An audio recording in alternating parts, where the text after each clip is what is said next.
हाँ भाई साहब नमस्कार। मैं ओमपाल सिंह पुंडीर भायला इंटर कॉलेज भायला में बाबू हूँ। लगभग 23 साल 24 साल मेरे कार्य को हो गए हैं। मैं प्रधानाचार्य से हम बहुत टच में रहते हैं। क्लरिकल काम ऐसा कार्य है जो आप एक स्कूल की जान होती है, रीढ़ की हड्डी होती है। इसे एक बात को ऐसे माने आप, शिक्षक का कार्य पढ़ाने का होता है और प्रधानाचार्य जी उनको सभी टीचरों को मैनेजमेंट करते हैं। आपको ये पीरियड है, ये है। लेकिन बाबू का काम इतना महत्व काम है। 6 से लेकर 12 तक के हाँ हमारे यहाँ बच्चे हैं। हमारे यहाँ 1200 की संख्या है।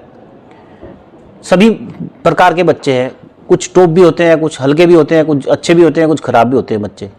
लेकिन बाबू का काम ऐसा है, ये सभी बच्चों के नाम डाटा कंप्यूटर पे फिट करना और इसको ऑनलाइन करना। के दौरान जो फॉर्म फिलअप होते हैं उसमें क्या योगदान होता है कलर का? भाई साहब दैनिक मीडिया वाले आप आए हो, आपका बहुत बहुत धन्यवाद।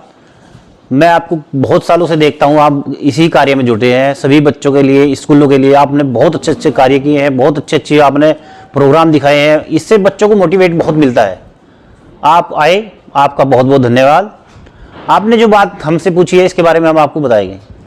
क्लरिकल काम ऐसा काम है क्लर्क में कि जितने भी बच्चों के नाम डाटा, ये हाई स्कूल इंटर 9th से शुरू हो जाता है इसका फीडिंग कराना। 9th में जो बच्चे का फॉर्म भरे जाएगा, अगर आप उसमें जो भी आप उसका नाम अंकित है, अंकित लिख दिया आपने, तो अंकित ही रहेगा, अन्य की बदल पाएगा। आप आधार कार्ड से इनसे मिलान नहीं हो पाएगा। आधार कार्ड एक अलग चीज होगी। करेक्शन बच्चे की जान 9th में उसके एडमिशन होता है, 9th में उसका रजिस्ट्रेशन किया जाता है। उसके बाद कहीं भी आप करेक्शन नहीं करा सकते। अगर कृषि का गलत हो गया ना तो बहुत भारी काम पड़ता है। बच्चे की अहम जीवन के लिए सबसे मेन 9th का रजिस्ट्रेशन है।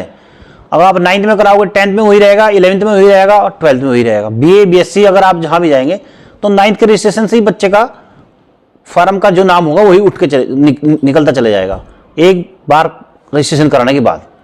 उसके बाद अगर बच्चा इसमें कुछ लापरवाही करता है, हम कितनी बार लिस्ट निकालते हैं, अपने कंप्यूटर पे चढ़ाया, ऑनलाइन किया, उसकी लिस्ट निकाली, बच्चे को दिया, उसकी त्रुटि जो भी होगी संशोधन कराने के लिए टीचर उसको बार बार दिखाते हैं, उनके साइन कराते हैं। सरकार की क्या भूमिका रही है एकेडमिकल इंस्टीट्यूशन में?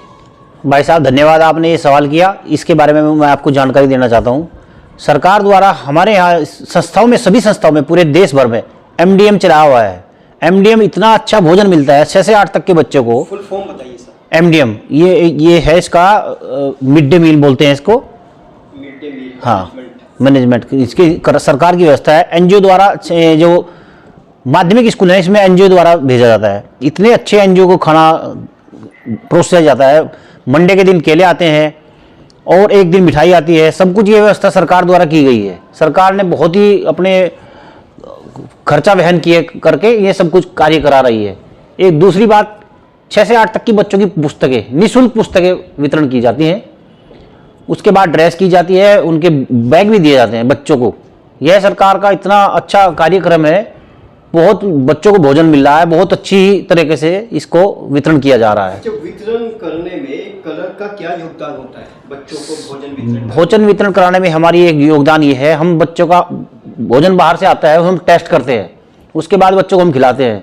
कोई किसी प्रकार की कोई कमी नहीं। लोग करते हैं टेस्ट में स्टाफ प्रधानाचार्य द्वारा हमारी टीम गठित की गई है। एक बाबू 2 टीचर लगाए हुए हैं इसमें।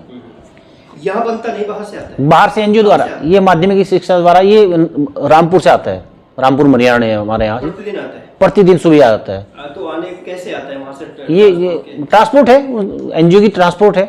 बहुत अच्छा भोजन है, उसमें कोई दिक्कत नहीं है, ट्रांसपोर्ट में कोई दिक्कत नहीं है। तो उस भोजन को यहाँ के प्रधानाचार्य, स्टाफ सभी लोग लेते हैं? नहीं, और प्रधानाचार्य द्वारा हमारी टीम गठित की गई है। एक बाबू लगाया है, 2 टीचर लगाए हैं। नहीं, वो टीचर्स भी खाते हैं? हाँ, टेस्ट करते हैं पहले। ओनली टेस्ट करते हैं या भोजन करते हैं? नहीं, टेस्ट करते हैं। तो सरकार की इस पॉलिसी पर आप स्पेशल क्या रोशनी डालना चाहेंगे? इस पे तो ये रोशनी ये है, बहुत अच्छा प्रोग्राम है, सरकार द्वारा चलाया गया है। समय समय पर बाहर से भी टीम चेक करने के लिए आती है। अब भायला इंटर कॉलेज की अगर बात करें, भायला इंटर कॉलेज में आप ऐसे क्लर्क यहाँ पर अपॉइंटेड हैं, तो इस संस्था ने आपको बहुत कुछ दिया और आपने भी संस्था को बहुत कुछ दिया होगा जी। तो दोनों का क्या कॉम्बिनेशन है, क्या योगदान? बाबू संस्था की एक रीढ़ होती है। संस्था में जो भी कार्य करे जाते हैं बाबू द्वारा किए जाते हैं। प्रधानाचार्य आते हैं चले जाते हैं, लेकिन बाबू हमेशा वही रहते हैं।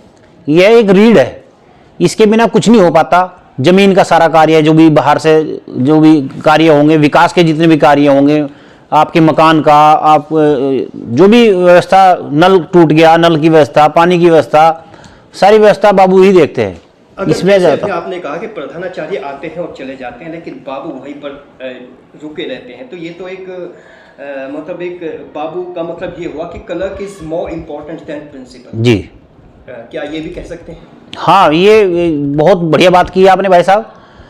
प्रधानाचार्य बाहर से आते हैं, हम यही संस्था से जुड़े रहे हैं, हम पढ़े भी यहीं थे, हम जॉब पे भी यहीं आ गए। क्या कभी ऐसा भी होता है कि प्रधानाचार्य जी से कोई डिस्प्यूट होता होगा कि आपकी बात को न माना जाता हो, या कहीं आप अपनी बात को किस तरह से मनवाएंगे अगर वो एक हक में बनती है किसी भी संस्था की?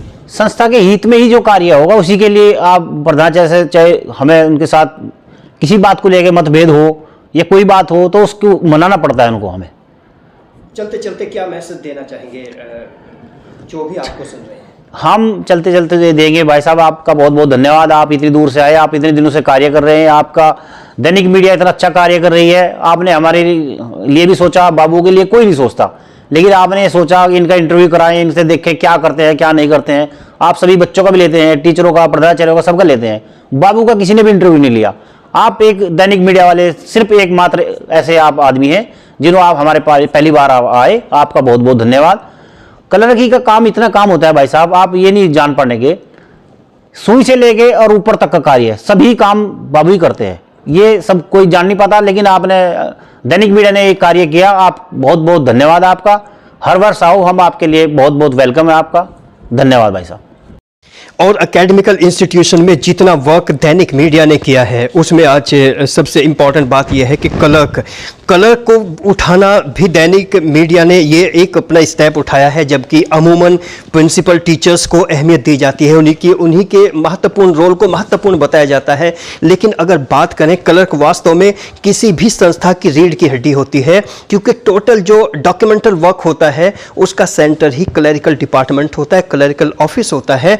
तो इसलिए clerk plays very significant role in any academical institution, professional institution, in each and every institution. तो आज हम भायला इंटर कॉलेज में हैं, जो क्लर्क हैं जिनसे अभी गुफ्तगू आपने सुनी है। और ये भायला इंटर कॉलेज वो इंटर कॉलेज है जो राजपूत बेल्ट में आता है, राजपूत क्षेत्र में आता है। और राजपूत बेल्ट का ये इंटर कॉलेज पिछले आधी सदी से भी ज़्यादा एक अपना शिक्षा के क्षेत्र में महत्वपूर्ण योगदान दे रहा है। और भायला की अगर हम बात करें, भायला ने शिक्षा जगत को, राजपूत बेल्ट ने शिक्षा जगत को बड़ी बड़ी ऊंचाइयां दी है, और स्टूडेंट्स की लाइफ को, स्टूडेंट को सेटल करने में, उनके फ्यूचर को इस्टेब्लिश करने में बड़ा महत्वपूर्ण रोल अदा किया है।